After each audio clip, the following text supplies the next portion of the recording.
polisi Israel gerebek wartawan TV asing di Haifa termasuk jurnalis kru TRT berbahasa Turki menjadi sasaran tembakan dari pasukan Israel. Yang akibatnya juru kamera terluka, pemerintah Turki mengecam keras serangan terhadap jurnalis mereka.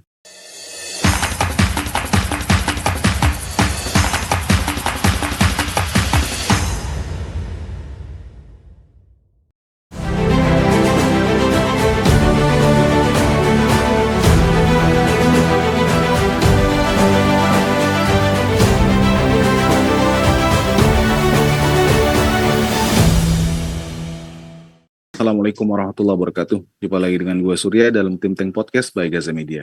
Kali ini gue bikin siaran sendiri karena Pizarro kayak kemungkinan lagi dalam perjalanan ataupun ada kendala. Tapi ada beberapa update yang perlu kita sampaikan kepada teman-teman sekalian, terutama tentang front yang ada di Gaza ya, dan di Gaza terutama, dan konflik berkenaan dengan atau eskalasi berkenaan dengan Iran dan Israel yang sampai sekarang masih masuk sejak hari keberapa tuh? Jumat, Sabtu, Minggu, Senin, Selasa, Rabu. Ini udah masuk hari ke-6 ya.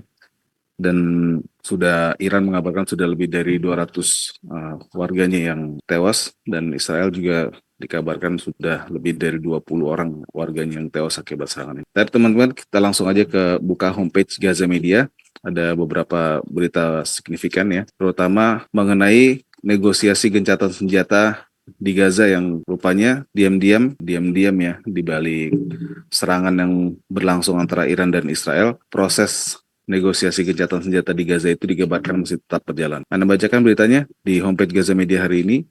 Media Israel klaim kemajuan signifikan negosiasi gencatan senjata di Gaza. Beberapa media Israel melaporkan adanya kemajuan besar dalam upaya mencapai kesepakatan antara Israel dan kelompok Hamdi untuk pertukaran tahanan dan penghentian tembakan di jalur Gaza. Surat kabar Israel Yediot Ahronot mengutip sumber-sumber regional yang tidak disebutkan namanya menyatakan telah terjadi kemajuan sangat berarti menuju kesepakatan tersebut. Salah satu sumber mengatakan bahwa kedua belah pihak kini telah menjadi lebih fleksibel meski sama-sama khawatir akan dampak konfrontasi yang melibatkan Iran. Selain itu, delegasi negosiator Israel belum berangkat ke Doha karena kekhawatiran akan langkah itu justru memperlambat komunikasi. Menurut laporan yang sama, pejabat Amerika Serikat telah memberitahu keluarga tahanan Israel bahwa yang ada di Gaza bahwa ada tanda-tanda sangat positif terkait terobosan dalam negosiasi. Sementara itu, Perdana Menteri Israel Benjamin Netanyahu dalam 24 jam terakhir menyatakan telah menetapkan waktu yang memungkinkan terjadinya kemajuan. Namun seorang sumber mengungkapkan bahwa cakupan pembicaraan jauh lebih luas, yang sebenarnya pembicaraan juga mencakup tentang pengakhirnya atau berakhirnya perang. Pesan-pesan yang disampaikan mencakup apa yang terjadi di Gaza bukan hanya tahap awal yang melibatkan sekitar 8 hingga 10 tahanan yang hidup. Israel memperkirakan terdapat 54 tahanan Israel di Gaza dan 20 orang di antara mereka masih hidup. Di sisi lain lebih dari 10.000. Sementara di pihak Palestina, kalau tadi di Gaza dibilang ada 54 tahanan Israel yang ada di Gaza, sementara di sisi orang Palestina ada lebih dari 10.400 warga Palestina yang ditahan di penjara-penjara Israel dengan kondisi yang sangat buruk, termasuk penyiksaan, kelaparan, pengabaian medis yang telah menyebabkan kematian banyak tahanan. Hal itu dilaporkan oleh organisasi HAM dan media-media Palestina lainnya, termasuk media-media lembaga-lembaga HAM internasional ya. Surat kabar Yediot Ahronot juga menyebutkan bahwa awal pekan ini laporan muncul bahwa di tengah konflik dengan Iran, beberapa sumber dari AS dan negara-negara Teluk menunjukkan perkembangan positif dalam negosiasi rahasia antara Israel dan Hamas mengenai pertukaran tahanan dan gencatan senjata di Gaza. Pada Jumat dini hari pekan lalu, Israel dengan dukungan Amerika Serikat melancarkan serangan besar-besaran terhadap Iran, menargetkan fasilitas nuklir, pangkalan misil, serta membunuh beberapa pemimpin militer dan ilmuwan nuklir Iran. Serangan ini menyebabkan 224 korban tewas dan 1.277 luka menurut pihak berwenang dari Iran. Pada malam yang sama, Iran merespon dengan serangan rudal balistik dan pesawat nirawak yang hingga Senin siang menewaskan sekitar 24 orang dan melukai ratusan orang lainnya, setelah menimbulkan kerusakan material yang besar menurut Kementerian Kesehatan setempat ya. Laporan juga menyebutkan bahwa pejabat Arab dan pihak lain memberitahu keluarga tahanan bahwa delegasi negosiator AS, laporan Yediot Ahronot menyebutkan bahwa pejabat Arab dan pihak-pihak lain telah memberitahu pihak keluarga tahanan Israel bahwa delegasi negosiator Israel kemungkinan akan segera berangkat ke Doha, ibu kota Qatar, untuk melanjutkan pembicaraan dan berupaya untuk membuka jalan keluar. Netanyahu pun juga menyatakan pada Ahad lalu bahwa ia telah menginstruksikan untuk melanjutkan negosiasi. Demikian mungkin selengkapnya teman-teman bisa langsung baca sendiri di homepage Gaza Media. Masih berjalan ya negosiasi gencatan senjata di Gaza. Jadi ini sebuah, kalau bisa dibilang, kebiasaan Israel untuk melakukan negosiasi dengan cara-cara yang sangat kejam ya. Jadi dengan memberikan tekanan terhadap lawan negosiasinya untuk menerima syarat-syarat dia dengan cara tadi melakukan banyak pemboman atau serangan, termasuk ini dia membuka front dua arah ya, front di Gaza dan juga front di Iran. Bahkan dari Israel, baik dari kalangan pemerintahnya dan dari kalangan arminya, dari kalangan pihak militernya, mengatakan bahwa front di Gaza telah menjadi front nomor 2 ya. Kira mereka sekarang mengatakan bahwa fokus mereka adalah melakukan serangan ke Iran untuk mencapai objektif mereka, diantaranya adalah menghancurkan fasilitas-fasilitas nuklir Iran, dan juga secara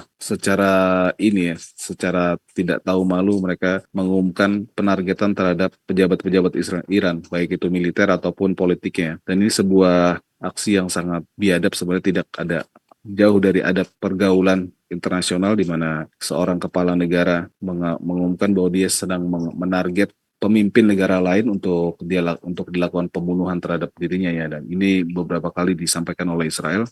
Dan yang paling signifikan adalah melakukan atau mengatakan ucapan dia akan membunuh pemimpin tertinggi spiritual di Iran, Ali Khamenei. Dan ini sangat jauh dari adab pergaulan internasional sebenarnya. Dan kita berharap aja mudah-mudahan apa yang disebut dengan yang diberitakan ini tentang signifikansinya kemajuan negosiasi gencatan senjata antara Israel dengan para pejuang di Gaza ini berbuah positif ya. Dan mudah-mudahan kita bisa melihat orang-orang Gaza segera mendapatkan kedamaian ya, karena belakangan ini kita melihat orang-orang saudara-saudara kita di Gaza itu mendapatkan penderitaan yang sangat perih ya, Masya Allah, ketika mereka mengantri untuk mendapatkan bantuan, tapi mereka malah ditembaki ya. Jadi mereka meninggal dunia dalam keadaan lapar dan ditembaki. Nah, kita doakan terbaik buat saudara-saudara kita di Gaza, dan semoga kita diberi kemampuan ya untuk memberikan yang terbaik bagi saudara-saudara kita di sana. Tapi berita informasi kedua yang mau gue bacakan saat ini adalah tentang aksi sensorship atau aksi sensor di kalangan Israel, di dalam negeri Israel yang sangat ketat ya. Dan ini berkaitan dengan kekhawatiran Israel bahwa aktivitas pers, aktivitas liputan di dalam negeri di Israel, terutama yang berkaitan dengan dampak serangan rudal-rudal balistik Iran ke kota Israel, terutama kota Tel Aviv dan Haifa ya. Haifa ini berada di utara Israel, bukan utara Israel, cuma utara Palestina terjajah ya, merupakan kota di utara, kota terpenting ya sejak zaman awal ya, sejak jauh sebelum ada negara Israel. Ini adalah tempat yang sangat strategis karena ini ada kota pesisir juga, kota pantai sama seperti Gaza, tapi Haifa dari dulu emang terkenal sebagai pusat komersial perdagangan ya. Dan anak pribadi alhamdulillah pernah dikasih kesempatan oleh Allah untuk dipaksa berkunjung ke tempat ini, ke Haifa, dibawa ke rumah sakit oleh tim medis tentaranya Israel pada tahun 2010 lalu. Baik, Anda bacakan beritanya masih di homepage Gaza Media juga. Polisi Israel gerebek wartawan TV asing di Haifa termasuk jurnalis Turki, dan ini Anda ambil emang dari situs Turki Today, karena dia punya ya beberapa media yang masih beroperasi di dalam Israel ya, berbeda dengan Al Jazeera yang sudah dilarang sepenuhnya di Israel, bahkan di tepi barat juga dilarang juga untuk beroperasi. Polisi Israel dilaporkan menggerebek sejumlah kru televisi asing yang tengah melakukan peliputan di kota pesisir Haifa, termasuk tim dari saluran TV Turki, yakni TRT. Di sini berkenan lebih spesifiknya TRT berbahasa Arab atau TRT Arabik. Dalam penggerebekan tersebut, peralatan para jurnalis juga mereka sita. Langkah itu diambil setelah Menteri Keamanan Nasional Israel, Itamar Ben-Gvir, yang berasal dari sayap kanan, memerintahkan kepolisian dan dinas intelijen dalam negeri Israel atau Shabak untuk mencegah stasiun-stasiun televisi asing melakukan siaran langsung, terutama selama serangan rudal Iran berlangsung. Menurut pernyataan resmi kepolisian, penggerebekan itu dilakukan di satu hotel di Haifa, tempat kru televisi asing menginap. Tindakan tersebut sebagai bagian dari kebijakan tanpa toleransi atau zero tolerance yang digariskan oleh Ben Gvir dengan fokus pada mereka yang mengarahkan kamera ke arah pelabuhan Haifa. Jadi ini pelabuhan Haifa, selain pelabuhan komersial juga di situ ada beberapa pusat refinery ya, refinery atau pengolahan minyak yang sekarang sedang jadi sasaran utama Iran ya, dan dikabarkan salah satu refinery utama atau pengolahan minyak di sana itu hancur dan menjadi berhenti beroperasi secara total dikabarkan. Para jurnalis yang peralatan disita juga dipanggil untuk dimintai keterangan. Selain peralatan jurnalistik mereka disita, mereka juga dibawa ke kantor atau dibawa ke tempat berwenang Israel untuk dimintai keterangan. TRT Arabik dan saluran dan channel televisi Al-Ghad yang berasal dari Uni Emirat di Dubai membenarkan bahwa lokasi peliputan mereka di Haifa menjadi sasaran penggerebekan. Kejadian ini menyusul insiden sebelumnya di jalur Gaza di mana kru TRT berbahasa Turki menjadi sasaran tembakan dari pasukan Israel. Yang akibatnya juru kamera terluka dan pemerintah Turki mengecam keras serangan terhadap jurnalis mereka. Ben Gvir desak tindakan terhadap media asing. Sebelumnya pada hari yang sama juga Ben Gvir menyerukan kepada Dinas Intelijen Dalam Negeri Israel atau Shabak untuk mengambil langkah terhadap siaran televisi asing yang membahayakan keamanan negara. Ben Gvir menuduh bahwa sejumlah stasiun televisi asing menayangkan siaran langsung dari lokasi-lokasi yang terkena serangan rudal Iran di saat militer Israel telah memberlakukan pembatasan informasi untuk mencegah musuh memanfaatkan data-data visual guna meningkatkan akurasi serangan. Jadi ini satu alasan utama ya.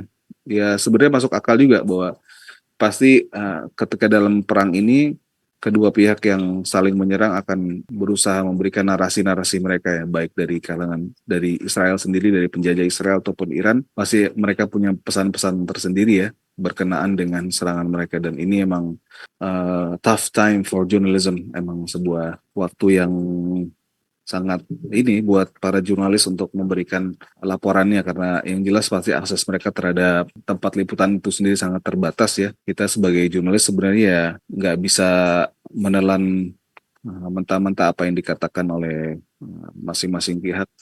Harusnya idealnya bisa melihat sendiri, tapi dalam keadaan seperti ini ya sangat sulit ya.